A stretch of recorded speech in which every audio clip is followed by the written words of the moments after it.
Hello, hello, hello. Is there an echo in here, in here, in here? Or am I just doing that weird thing where you repeat the last bit of whatever you say, you say, you say? It's time for Vaguely Scientific.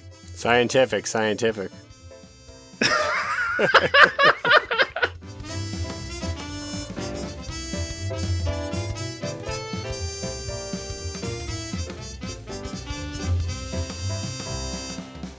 It was all very ridiculous, but I did not feel comfortable. However, there was business to be done, and I could allow nothing to interfere with it. I am Derek. His yellow skin scarcely concealed the dreadful workings of his muscles and arteries beneath. His hair was of a lustrous black, and his teeth of pearly whiteness. Hi, Jim. It's true, I'm quite skinny. And I beheld, unclouded by doubt, a magnificent vision of all that invisibility might mean to a man. The mystery, the power, the freedom. Please welcome back Sierra. Hello, hello. I am mystery, power, and freedom. Nice. That flowed pretty well. Thank you. So this is the show where listeners send in questions to hear our vaguely scientific answers, and who knows, we might even get some of those answers right. But first, it's time for Jim's fun science fact of the day. Jim?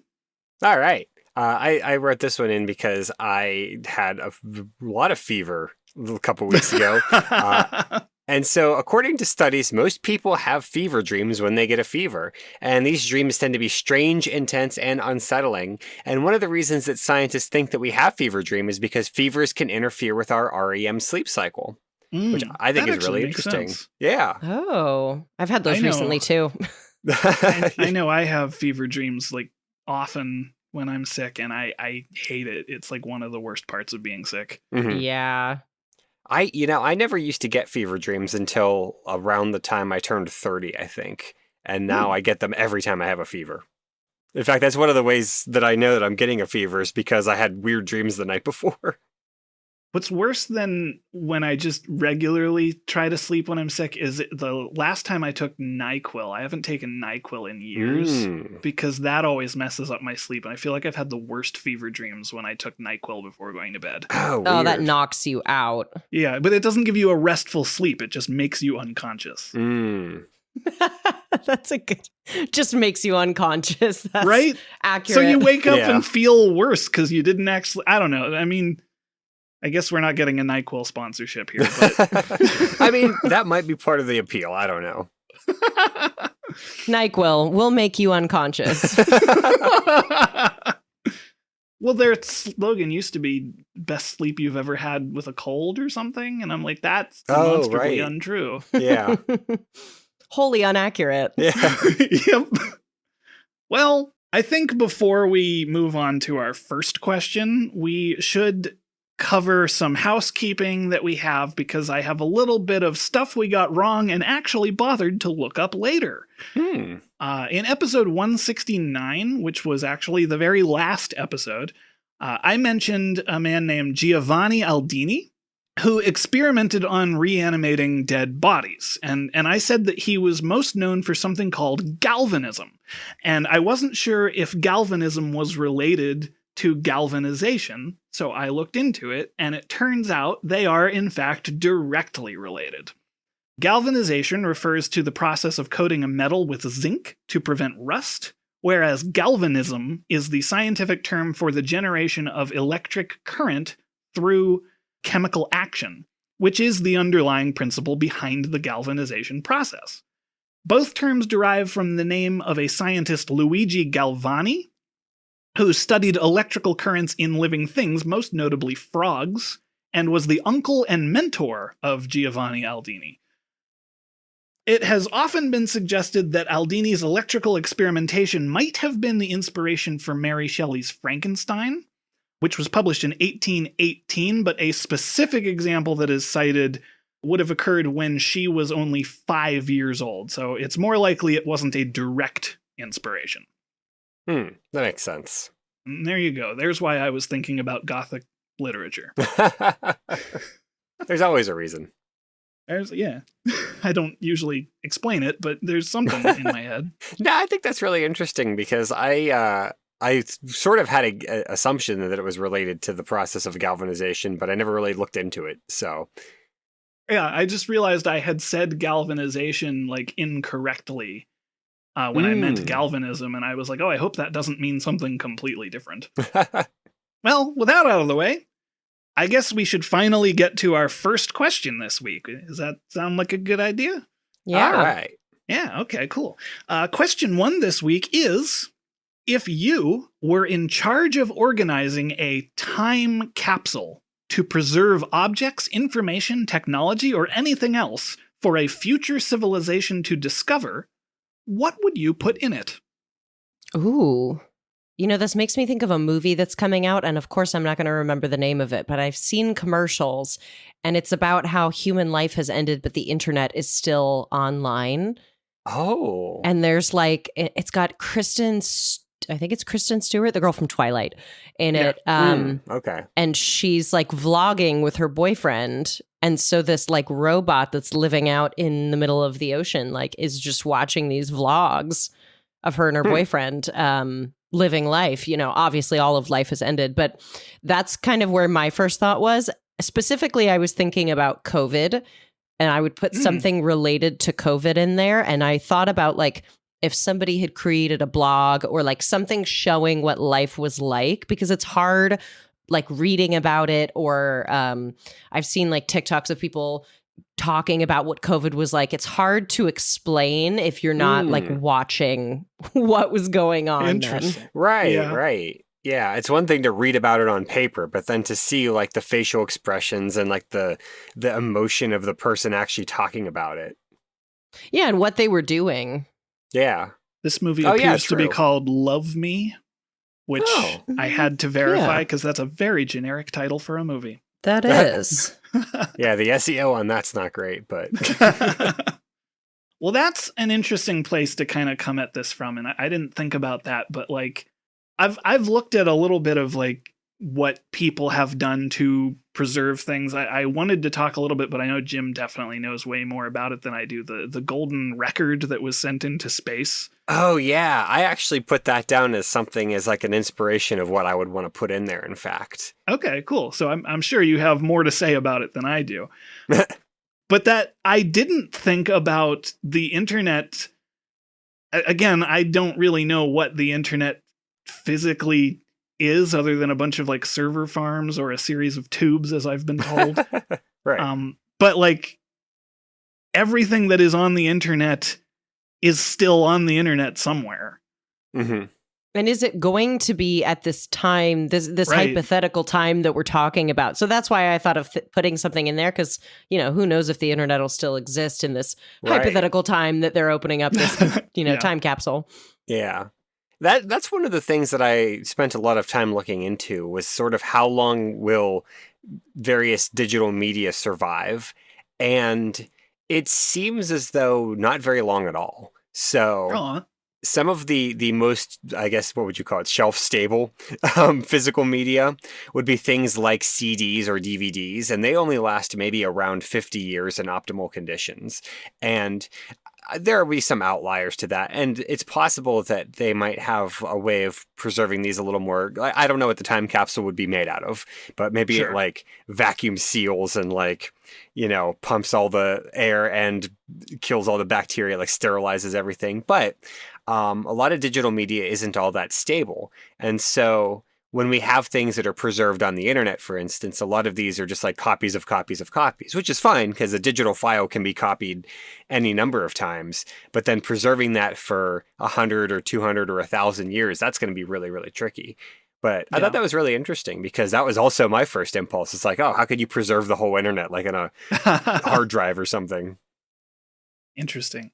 So this question reminded me of a while back we talked about like what might archaeologists in the distant future find as remnants of our Mm. society, and I worried momentarily that maybe this question was too similar to that, but it isn't, and that's kind of what made me interested in this, because we talked about things like various plastic things and like stuff that is not Oh, yeah. biodegradable being left behind and stuff. And that's all stuff we don't intentionally mean to leave behind for. So if we're putting together like a time capsule, presumably I'm saying we as in like society, like human society. Right. Presumably it's what we want to put forward. And so that kind of makes me think, what are like the good elements of our society that we would want future civilizations to think, oh, this was a good society because of these things. Mm-hmm. Put our best foot forward. Right? And then that kind of leads me to the a little off topic axiom, history is written by the winners. Because like it's very likely that in doing that, we would be either covering up or omitting a lot of mistakes that we've made. And then does that mean those mistakes will be made again? I don't know. I'm getting too existential. Well, one of the things that I was thinking about was not even just trying to preserve any specific thing. I mean, I have some specific things I think would be worth saving, but I started by trying to figure out a way that we could preserve language. Because depending on how far in the future this might be, some of the languages or all of the languages we currently speak may not exist anymore. So I thought maybe something like a sort of language primer, like a way to explain what all of our letters mean and like the phonics behind how to read or write or say these words, because there are a lot of alphabets that exist out there still that we don't know how they work. One of the earliest alphabets that I know of that we really don't have translations for is something called Linear A, which was sort of a Mediterranean language that we have a couple examples of, but we can't translate it because there's no way to do that at the moment. So a way to translate our language, and then hopefully archaeologists of the future, when they find stuff that they don't know how to decipher, they can take a look at that. And I was thinking, if we could throw in a couple of like the most common languages around the world. So yeah, because the reason that we were able to translate like a lot of hieroglyphics and stuff in Greek was because of the Rosetta Stone. Right. And that wasn't made for any real like future thought. That was just a royal proclamation that was put forward. Yeah. So it would have been really smart of them to just actually do that with a lot more writings. Just include a English for Dummies book. And then like French for dummies, Spanish for dummies. Yeah, exactly. The whole For Dummies series should just go in. Honestly, exactly. About every major language. Even if it's just like HTML for dummies. If the internet still exists, that'd be perfect. There you go. Although I did want to mention, because we bounced off the topic altogether, but you brought it up and I want to go back to it, was the golden record. Because the golden record that they stuck in the, I think it's Pioneer and Voyager, each had different records on it. There were a lot of really neat things on there, and there were ways to decode the record such that you can get a few images off of it as well. I think that would be a really good way to back up a few things, is by putting them on basically like these shelf-stable metal records, which, I mean, in a lot of ways, you could just replace the idea of like a CD with that, and maybe you could back up a large part of the internet by having several of these records. But the key is, of course, you have to make sure you leave the instructions on how to actually get stuff off of the records, which seems easy enough. That's always my biggest concern, is like they seemed so certain that if there's life in the universe, they will be able to translate this. Mm-hmm. But I haven't read extensively about it. Yeah, it's interesting because there's also I think it's the Voyager has this, maybe, I don't know, it doesn't really matter which one it is, but there's also a map of where Earth is that uses pulsars. It basically has these little lines that measure out different. So like if you are really knowledgeable about where pulsars are in the universe, you could triangulate where Earth is. But you also have to sort of understand that that's what it's telling you to do, which I don't know, maybe they would, but I don't know that because I'm not an alien. So. Well, I looked up, in addition to, because that's on the Voyager, and that was in 1977. I looked up what are some more famous historical time capsules. Oh, okay. And I have a brief list, and I don't have extensive details on any of these, but they're all interesting enough that I could have dove into any of these rabbit holes. Hmm. So there's one called The Crypt of Civilization from 1936. It is listed as one of the most ambitious time capsules ever made. It contains everyday items from the 1930s, including a cash register, a Sears catalog, recordings of Hitler and Roosevelt, and a model of the human body. And it was sealed in 1936, and it is supposed to be opened in the year 8113. Ooh. Huh. Which I guess is where the ambitiousness comes from. Yeah. It's also very specific. Like, why not 1,000 years from now, or like 5,000 years from now, I guess. They all are weirdly specific like that. So in 1939, I guess this one was buried multiple times. Because it's listed as buried in 1939 and in 1964. Oh, interesting. At the New York World's Fair. It's called the Westinghouse Time Capsule. Mm. Oh, it's multiple time capsules. That's why. Oh, okay. Okay, and they have a Mickey Mouse watch, a newsreel from the time, a handwritten letter from Einstein, and a vial of penicillin. And these are meant to be sealed until 6939. I was going to say, are these things going to last that long? I mean, the plastic cup, sure. But the rest of it, I also see that they have they have a Beatles record. And I don't know that a Beatles record would you were talking about the longevity of a CD. I think a record is probably around the same time. Well, vinyl. Yeah. Oh, true, vinyl, huh? Vinyl's really easy to damage, but it shouldn't wear just over time if it's just sealed, as far as I understand. Sense. Now, I think this one is less oddly specific because it sounds like they just added 4,000 years to it instead of the one before it was just a random integer that did not line up with the... Yeah, that one's 8113. Yeah, so it wasn't exactly 6,000 years in the future. It was, I don't know. But that's neat. And I love how ambitious they are. And I want to believe they'll be around. Here's a shorter one. It's called The Future Library. It is intended to be sealed from 2014 to 2114. So it's just supposed to be 100 years. And every year, this is a project in Norway, and every year a famous author writes a book that will remain unpublished until 2114. Oh, I have heard of that. This says a forest has been planted to supply the paper for printing these books in the future. Do they replant these unfinished works? Or resubmit into the time capsule? So I believe this isn't a physical time capsule. It's just I don't know. I'm interested to read about this one because where are these stored? Yeah. Yeah. Makes me think of the seed vault and stuff. Yeah.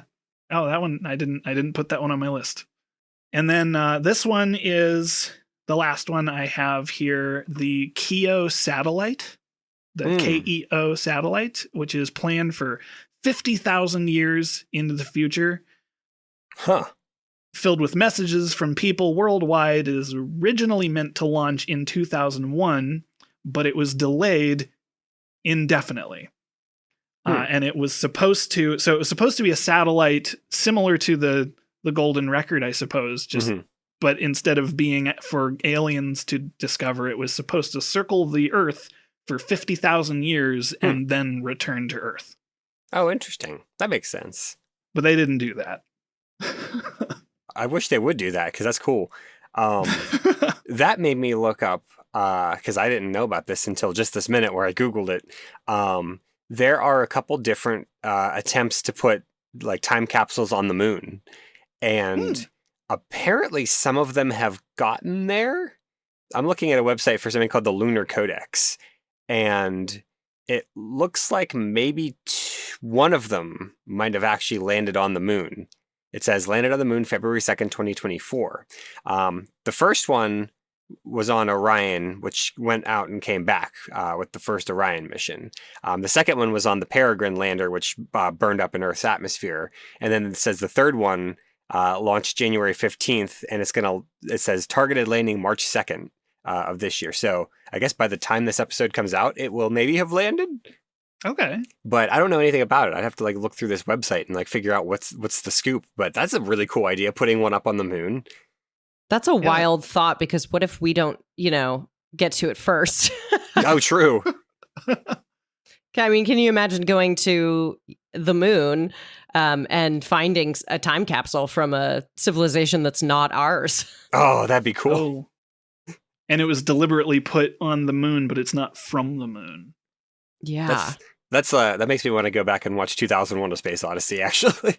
I was going to say, that's like a sci-fi movie waiting to happen. Right? Oh, that'd be wild. Can you imagine? I see one here called the Juneau Time Capsule, which is a federal building in Juneau, Alaska. Oh. That a room was just sealed off. And so it's just like a whole room, and one of the walls is made of plate glass for observation, and so you can go see it, which made me think of something that's not necessarily a time capsule, but I don't know, it might be considered one, is the Lorraine Motel in Tennessee, which is where Martin Luther King Jr. was assassinated. Oh, okay. And I went there probably in like 2018, and it's fascinating to see because it kind of is a time capsule. They have like the whole room is kept the same way that it was the night he was assassinated. So you can, I think obviously the food is like they replaced it with fake food and stuff, but they left everything so that it looks exactly the way it was the night that he was assassinated. And then they replaced one of the walls with a glass wall so you can go up and like look at everything. Oh, wow. That's interesting. It's very cool.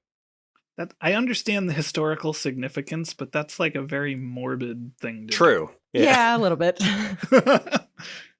Although that does make me wonder about the idea of whether or not this is not exactly a time capsule, but it makes me think of like a retro diner. Oh, okay. If you have a diner that is designed to look exactly and function exactly like a diner from the 50s, does that count? Because they do the research to make that diner a very accurate replica, but it's not the actual real things. That makes me think of, and it depends on a few things, because a lot of times they're also updated in subtle ways to be like tourist friendly. Not to the extent, however, that like something like a Renaissance fair would be is not historically accurate remotely. But that kind of makes me think, what if there was some town that was like walled off specifically so that it just functions the way that a medieval town functioned? And then there's ethics involved, but well, there's Colonial Williamsburg. Yeah. Like a Westworld type thing. Yeah. Well, the colonial, like those are things that I'd wonder, like how deep does it go? Because they're preserving like the appearance, the what you would see in daily life, but obviously those people live in modern day and they can leave and go. So I don't know. Yeah. It's a living time capsule is a weird thought. Yeah. One of the things I was thinking would be kind of neat to put into a time capsule that is for the very, very far future are pictures of things like really famous buildings or really famous landmarks and instructions on where to find these things. And the idea being is that they are then sort of challenged to go out and see, are these things still there? What kind of state are they in? Can you even find them? In sort of like a similar vein of like explorers looking for lost cities and lost temples in the jungle, except it would be things like the Empire State Building.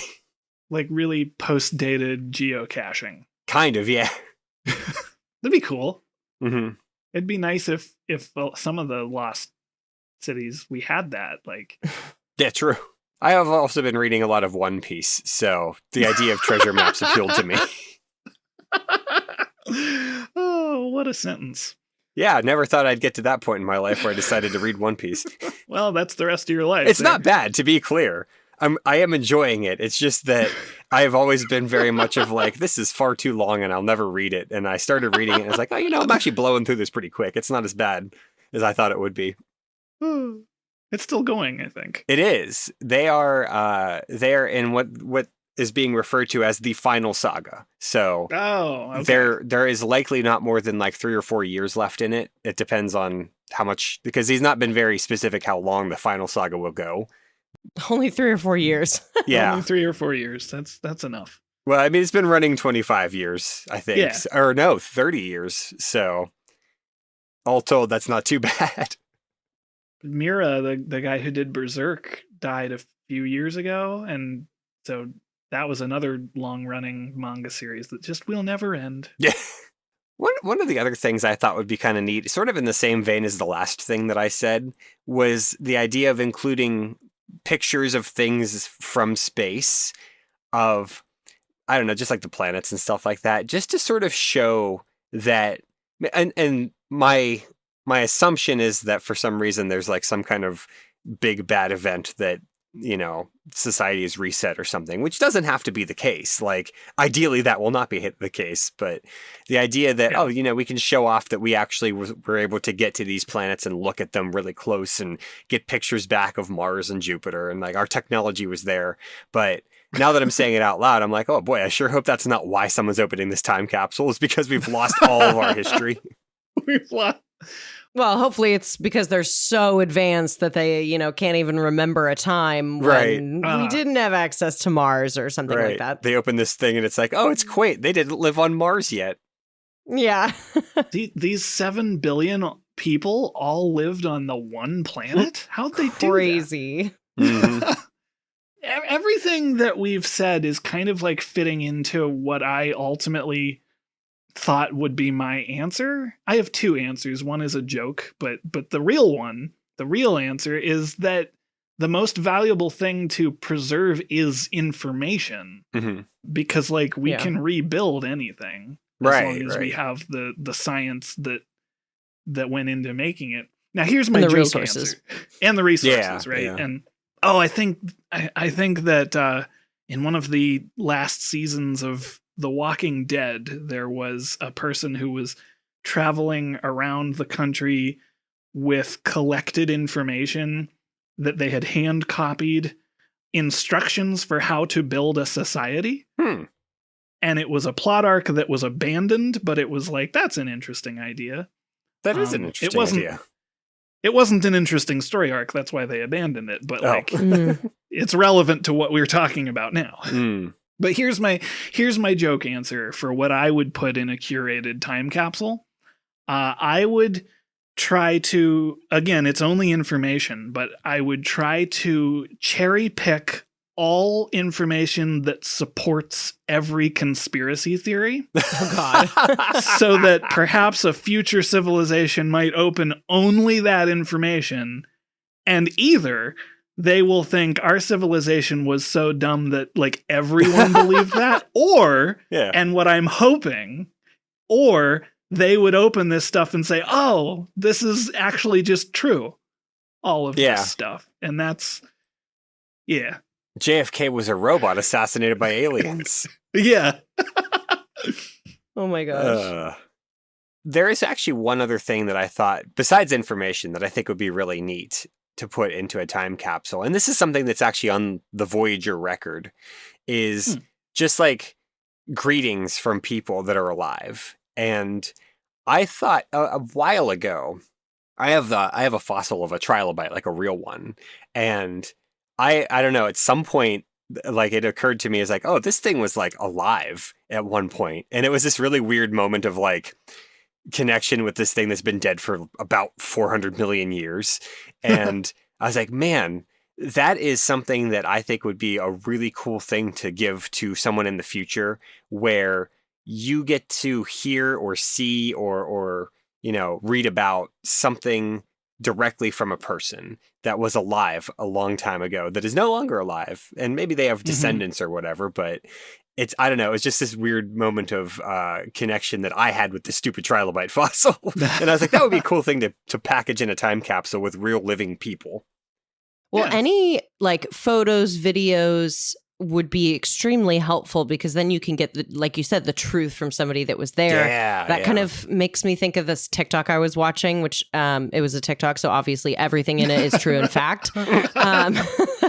They were talking about how they had a photo of, I think it was a zebra first, and they had kind of like almost shrink wrapped. It was like a drawing. They had like shrink wrapped the skin and not considered any like muscle or fat tissue or anything. Oh, and my. it looked like a dinosaur. And they were like, so this is what like scientists, when they were drawing dinosaurs previously, for hundreds and hundreds of years, they would kind of like shrink wrap the skin, and they didn't really consider any like tissue, like fat tissue or muscle tissue. And so they were saying like, we now think that dinosaurs are a lot chunkier than we previously had like drawn, because for some reason scientists like kind of just drew like skin and bones. Yeah. Yeah, I was watching, they had a new IMAX movie about T-Rex, and basically they were like, we think now maybe T-Rex might have had what we're calling a dad bod. Seems accurate. Yeah. Because like they didn't think they had feathers a long time ago, and Yeah.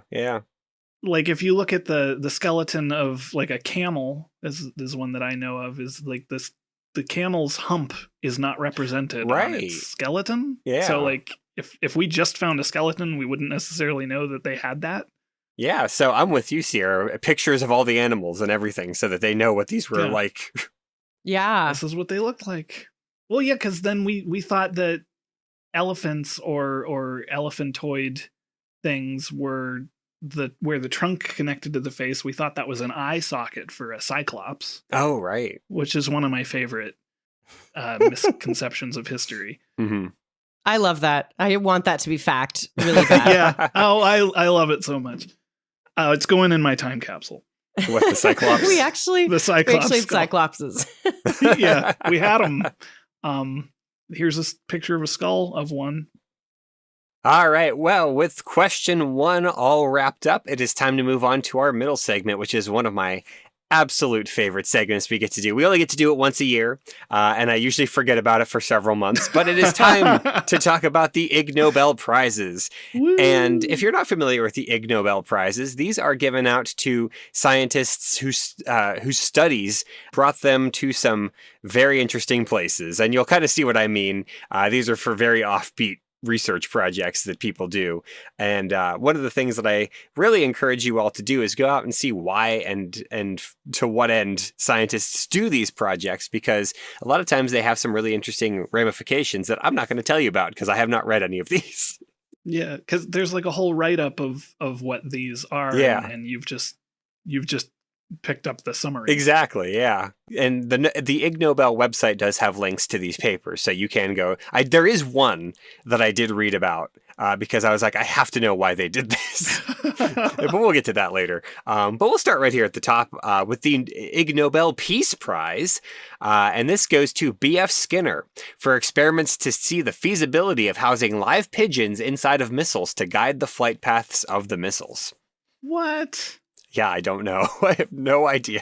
That feels like animal cruelty. I don't know. Not only does it feel like animal cruelty, I feel like I could tell you that won't work. Maybe it did. See the feasibility. Well, I guess B.F. Skinner determined whether or not it was feasible. Yeah, maybe it worked better than I thought. Oh. Okay. The Botany Prize goes to Jacob White and Felipe Yamashita for finding evidence that some real plants imitate the shapes of neighboring artificial plastic plants. Now that's just cool. That is neat. And I am in no way surprised by that, but it's a cool thought. The Anatomy Prize goes to Marjolaine Willems et al. For studying whether the hair on the heads of most people in the Northern Hemisphere swirls in the same direction, counterclockwise or clockwise, as hair on the heads of the people in the Southern Hemisphere. Hair swirls. Yeah, you know how like your hair has the little hair tornado thing in the back? Oh, okay. Yeah.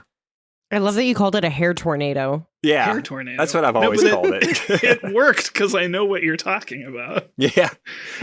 This is the one that I actually did read into because I was like, what's the answer to that? I have to know.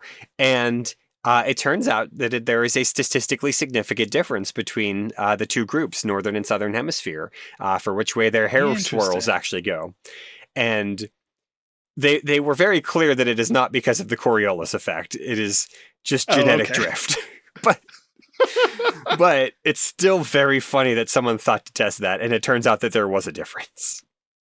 I was going to ask, I'm glad you said Coriolis effect, because I didn't actually know that term, but I was literally going to ask if it was related to that. Yeah, that's why I had to look it up, because I knew it was going to come up, and I just needed to know. Like, I had to know that one. So the medicine prize goes to Livian A. Schneck, Tameen Fadhai, and Christian Buchel for demonstrating that fake medicine that causes painful side effects can be more effective than fake medicine that does not cause painful side effects. Okay, that just actually makes perfect sense to me. Yeah, Oh, yeah. I read that, and I was like, yeah, that's completely correct. Because that's entirely the placebo effect is going to, like, oh, I can feel that it's doing something. Right. The physics prize went to James C. Lau for demonstrating and explaining the swimming abilities of a dead trout. I would love to know how they come up with these ideas. Yeah. That's another thing is like I should read into them just to find out why they thought this was worth testing. Yeah. I think we may have talked about this before, and they're not all this, but like a lot of times it seems like they are things that are accidentally discovered when they're testing something else. Yeah. Which actually, I believe this next one, because I've heard about this. The physiology prize goes to Ryo Okabe et al. For discovering that many mammals are capable of breathing through their anus. Many mammals. Yeah. I wouldn't have expected that. Yeah. But I believe this was discovered accidentally. I want to know which mammals. Yeah. Or do I? Or do I? This is yet another thing I'm Googling that is putting me on some list. You got to get a VPN. I just never want to turn it on. The probability prize goes to František Bartos et al. For showing both in theory and by 350,757 experiments that when you flip a coin, it tends to land on the same side that it started. I find that fascinating. Yeah. I know too many like people who, because I'm very interested in magic, I don't trust coin flips anymore. Because I know a lot of people who can manipulate them pretty well. Mice, rats, and pigs I see you put into the Discord.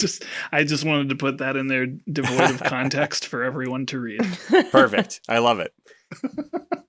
The chemistry prize goes to Tess Hiramans et al. For using chromatography to separate drunk and sober worms. I was waiting for you to say this one because I feel like this was the result of some humans being drunk one night and thinking, hey, man, can worms get wasted? Yeah, it's I think it's super cool that we can use chromatography to figure this out. What a weird thing to be able to do. I want to know how they got the worms drunk.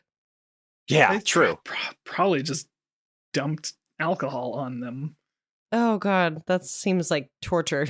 Yeah, I was going to say, there's a certain amount that because I know that when we wanted to euthanize like fruit flies, you just put them in alcohol and that kills them. But that's also like, 70% ethanol. And so what is that? Not Like like 140 vodka. proof. Yeah. Do worms, and I'm asking this as if both of you are worm experts, but do worms eat through like their skin or do they have a mouth? I actually don't know. They have a mouth. Yeah, they have a mouth and a digestive tract, but they do breathe through their skin. So I'm sure that there's some gas exchange because worm skin has to stay wet or they die. So I want to say that I was going to make that joke either way. I was going to make the joke, well, as a worm expert. And then you asked a question that I did actually know the answer to. And I was like, oh, man. And then I made a joke about you not being a worm expert. So I apologize. You are definitely a worm expert. I'm far from a worm expert, but that's... A wexpert, if you will. I won't. Let's move on. The demography prize goes to Saul Justin Newman for detective work to discover that many of the people famous for having the longest lives lived in places that had lousy birth and death record keeping. Many of the people famous for having the longest... Interesting. Mm-hmm. So they just got a record because they were notable as, Yeah, interesting. well, because my assumption, not having read the paper, is that, like maybe places where you have no idea what year you were born because they don't keep records of that. You might just say, arbitrarily, I was born in 1932. And you may be much younger than that and just don't know it. Okay, that makes sense. Not like tremendously younger, because obviously, if you said you were born in 1932, but you're like 35, then you would notice. But people who are living to like 115 may only actually be like 108 or maybe 105. I don't know, but that's my assumption of what the discussion of that paper probably is. I'd buy it. Yeah. And then finally, the biology prize to Fortis Ellie and William E. Peterson for exploding a paper bag next to a cat that's standing on the back of a cow to explore how and when cows spew their milk. What?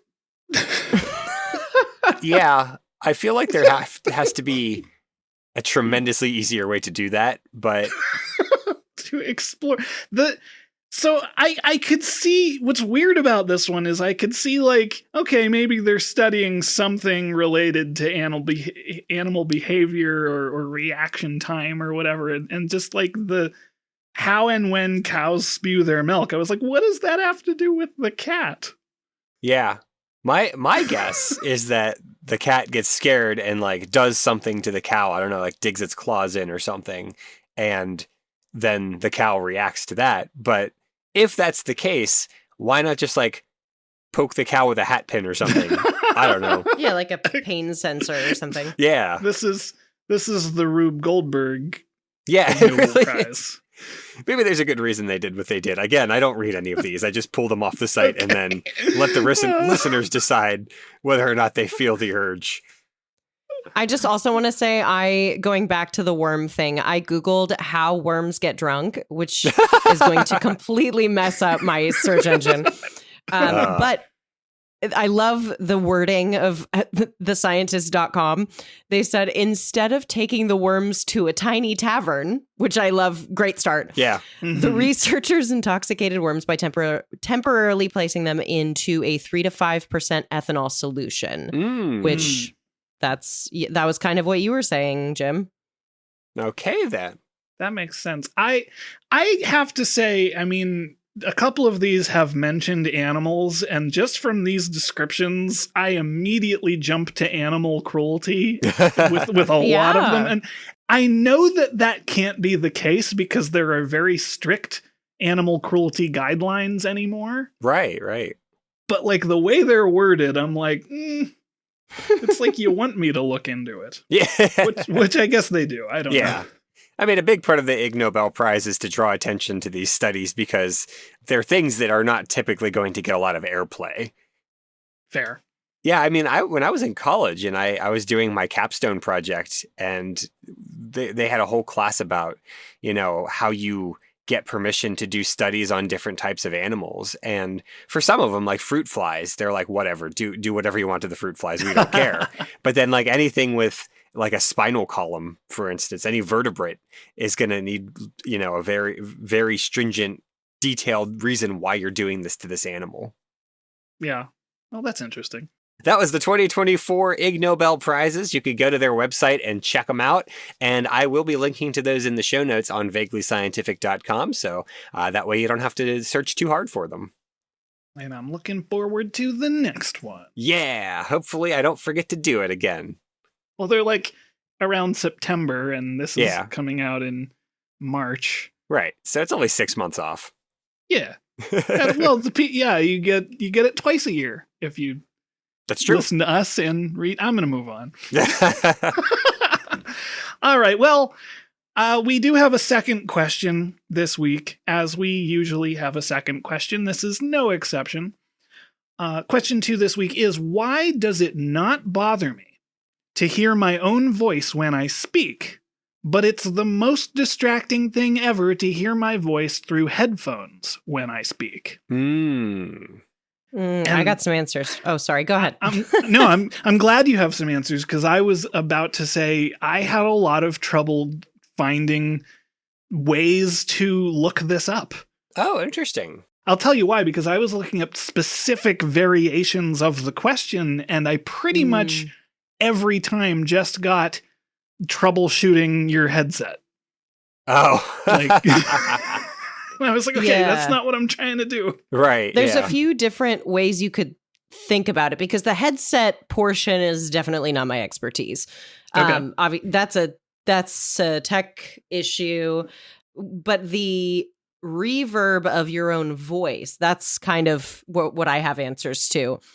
So I went to theater school where you study a lot of voice and speech, and that's actually how I met you, beautiful people. What? I know. So when you hear your own voice, I'm sure everybody's aware when, or experience this, when you hear your own voice, like on a recording on your voicemail or whatever, and you're like, that's me. It doesn't sound like me, because you're not used to hearing yourself on recording. It's because when you hear yourself talking, you hear a reverb throughout your skull and your body. So you're hearing that aspect of your voice. And then you're also hearing your voice come out of your mouth and around to your ear. So you're hearing it in two different ways, which kind of blurs what it sounds like to you. And then when you hear it on recording, it's just, like any other sound that you're hearing. So it's the two sound very different. So yeah, when you hear yourself reverbing on a headset, which I think was the question, like when you hear an echo on headset, you're just hearing a recording of yourself, and it's distracting. Yeah. Yeah, that makes sense. And one of the things that I think that we are all typically primed to do, especially with headsets, but I think just in the world at large, is that a lot of us, if somebody starts talking while we're still talking, we sort of stop to take stock of what's happening. Because, are they interrupting us? Or are we supposed to listen to what they say? Things like that. But if it happens with our own voice, we still will stop and be like, oh, what? Because we're primed that if someone starts talking back to us that we should listen. But they are not talking back to us. It's just faulty equipment. So... Yeah, and that's the first thing I thought of when I read this question, is that experience of if you're talking to a group of people or something online, and for whatever reason there's a feedback loop or a glitch in your audio, and for whatever reason your headphones start spitting out what your mic is picking up. The best that I could kind of see is it's because there's a delay to that. And it sounds like somebody interrupting you, which is where I wanted to go from there, because that in itself is an easy enough answer to the question. It sounds like somebody else is talking and it's distracting, with there being that delay. But then I kind of was trying to look up, why do we need to be able to hear our own voices while we're speaking, if speaking is a vocal cord and mouth activity? And so I was kind of reading about how we need real-time feedback to control our speech. Because our brains constantly adjust pitch, volume, and pronunciation based on what we're hearing. Without that feedback loop, your speech can become slurred or even monotone. And this is, you can look at if somebody is deaf, they tend to have a deaf accent if they're speaking, because they can't hear all of the nuance that hearing people can hear and correct in real time. And it's one of those things that your brain just kind of does, without you thinking about, which is why if I'm talking to somebody, if I'm talking to two of you in this call and you talk over me, it's easy enough for me to just kind of stop and be like, oh, okay, you go ahead, or we'll clean up our crosstalk. But if I start hearing my own voice a second later, or a fraction of a second after I've spoken, it's this persistent, I am now getting very confused because I'm not hearing what I'm actually saying. I'm hearing a delay of what I'm saying. And it's just a bizarre experience, I think. Yeah. Yeah, that delay definitely messes with your brain. Yeah. Because it sounds like somebody interrupting you, but it's you interrupting you. Yeah. I had the hardest time. I did, and I've done this for a couple years now. I have gone out and done some science shows actually in a baseball arena, Hmm. and they give you the little headset mic and you talk, and it's a baseball arena, so you get like a 1.5 second echo that comes back right at you as you're talking. And I got to talk for 45 minutes or so, and it is the most like I have to like detach my whole brain from my body to do this. It is so distracting. That's why people like Taylor Swift or like people that are in huge, Yeah. arenas, they have to have their own mic in their ear and Oh, the yeah. music that they're singing to in their ear, because otherwise you're just hearing a reverb through that whole stadium. Mm. Yeah, I that flowed really well into the other thing that I looked up is bands using monitors on stage. Yeah. I grew up surrounded by local musicians, smaller, like garage band size musicians. And for the most part, if you're in a smaller room playing music, the speakers are enough. But like the bigger the crowd size, the bigger the room that you're in, when you're on stage playing music, it is really easy to get out of sync and off pitch with the rest of the band, even though they're right next to you, because that sound is getting mixed with the crowd and the echo and the reverb and stuff, which is why Yeah. now, and you brought up Taylor Swift earpiece, it's more common for people to use in-ear monitors to hear the music they are playing Mm-hmm. so that they can actually stay in time with each other. That makes sense. Yeah. Yeah. I never really thought about that too much because I always think, oh, they have their headphones and they have the little mouth microphone, but I never really thought about why they have all that. And now that you brought it up, it's like, oh, yeah. And that it would also be really nice for me to have when I do these things. Yeah. But then that gets into, because what I think is weird is having that experience of hearing yourself and the delay. If you were to have your own self talking, like I think it would be weird to be playing an instrument and just now I'm going back on that, because playing an instrument and just hearing it through the speaker in your ear would just be the same as hearing it from an amplifier that you're sitting next to, and it's not so much of a delay. But then the vocalist hearing their own singing would mess them up. Oh, yeah. As far as I can tell. That's very weird. Yeah.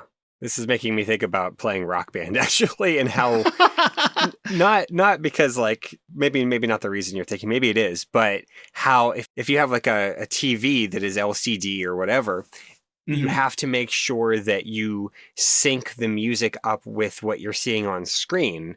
Otherwise, you're going to be way off beat. And so there are like steps that you have to go through in the settings of the game to synchronize the screen with the sound. And that's something that you wouldn't have to do necessarily on old-timey cathode ray tube TVs, but on like a flat screen, you do have to do that. Or if you are producing the sound yourself, rather than just like trying to keep time with it. Yeah, yeah. Which I'm terrible at rhythm games because I am not very good at rhythm. I don't necessarily know that that's true. Well, I don't feel good at it because it's one of those persistent, I don't know, I can do it without thinking about it, but then as soon as you think about it, I'm like, oh, I'm doing it wrong now. Oh, and you get yeah, in your head. You get the yips, right? Mm-hmm. Yeah. That's why I don't perform musically. When I used to play Dance Dance Revolution back in my youth, that was a thing that I would always end up doing, was like, as soon as I started thinking about the arrows on the screen, that would mess me up altogether. Sierra, was Dance Dance Revolution before your time? No, I do remember Dance Dance Revolution. Okay. They still have those here and there. I've seen them. Okay. Yeah, they're vintage now. Yeah, I'm pretty sure they're all broken. Well, what I thought of when you said Rock Band was every time I've ever played Rock Band, we have to go into the settings and figure out how to turn off it playing our voice back if you're like singing. Yeah, and that's kind of the same thing. Is like I hate hearing it playing like I can hear my voice. Right. I don't need it to send it back to me, I guess. Yeah, yeah. Yeah, that's one of those things that I never really thought about, but you're completely right that with the way that the game plays it back to you, that's going to mess you up just as much as anything else, really. Yeah. I don't know. The fact that you can hear yourself and you need to be able to hear yourself actually talking, it has to be authentically you talking. Yeah. Or else it's going to throw you off. Mm-hmm. Huh. The other thing I think that maybe is a reason why this trips us up is because it's also just very, I don't think unsettling is the word necessarily, but it's very strange to hear the exact same thing that you just said being immediately fed back to you. I don't know, even if you're a child and someone's doing the game where they just copy everything you say, like that's just weird. It's like it puts you on the back foot, you know? Yeah. That's not so much unsettling to me as it is just annoying to me. Yeah, that's what I was saying. I think unsettling is the wrong word for it, but I couldn't think of like the... Well, you have a kid, you didn't want to be offensive to children. I was like, kids, cut it out. Nobody likes it. Yeah. I don't care. I'll tell it like it is. I'll tell it like it is, because I don't have any children near me at the moment. Well, listeners, let us know this week, why does it bother you to be put in a time capsule and then constantly fed the sound of your own voice? And constantly, it's like a sensory deprivation time capsule. Oh no, I don't like it. Well, if you have any thoughts on that or anything else, you can email us at feedback@vaguelyscientific.com. You can comment on our blog at vaguelyscientific.com. You can like us on Facebook at some URL pertaining to Facebook. Or you can follow us on Blue Sky at Vaguely Scientific. Hey, Jim, where do we get all these wacky questions? We get them from you, the listener. And if you have a question that needs to be answered in a vaguely scientific manner, please email us at questions@vaguelyscientific.com. If you want to get our episodes the minute that they're released, you can subscribe to our podcast on Apple Podcasts, YouTube, Spotify, and everywhere else that cool podcasts like to hang out. And subscribing and leaving feedback really helps us out, and so does telling your friends. As long as it's the feedback that is like constructive criticism and not the feedback from a speaker monitor. Yeah. Yeah. Our vaguely musical intro is composed by Anthony Pizzelli. And don't forget to check out our merch store over at vaguelyscientific.threadless.com. You know, if you need to be reminded of all the mass extinctions we've had in history, we have a really great mass extinction design that you might want to buy. And you could throw that in a time capsule so that everyone in the future knows, A, about the mass extinctions we've had, and B, how great this show was that someone bought merch for it and stuck it in a time capsule. Right? Who knows? We might even be able to put our own mass extinction on that list. Oh, I did. It's the Holocene mass extinction. Oh, you did? Oh, okay. Yeah. I should actually look at it, I guess. Well, thank you to Sierra for being our guest this week. Absolutely. Thank you for having me. I always enjoy it. Yay. Mm-hmm. For Vaguely Scientific, I am Derek. I'm Jim. Oh, and I'm Sierra. I always forget I need to do my own outro. No worries. Here then, as I lay down the pen and proceed to seal up my confession, I bring this episode of Vaguely Scientific to an end. Woo! Toodaloo, everyone.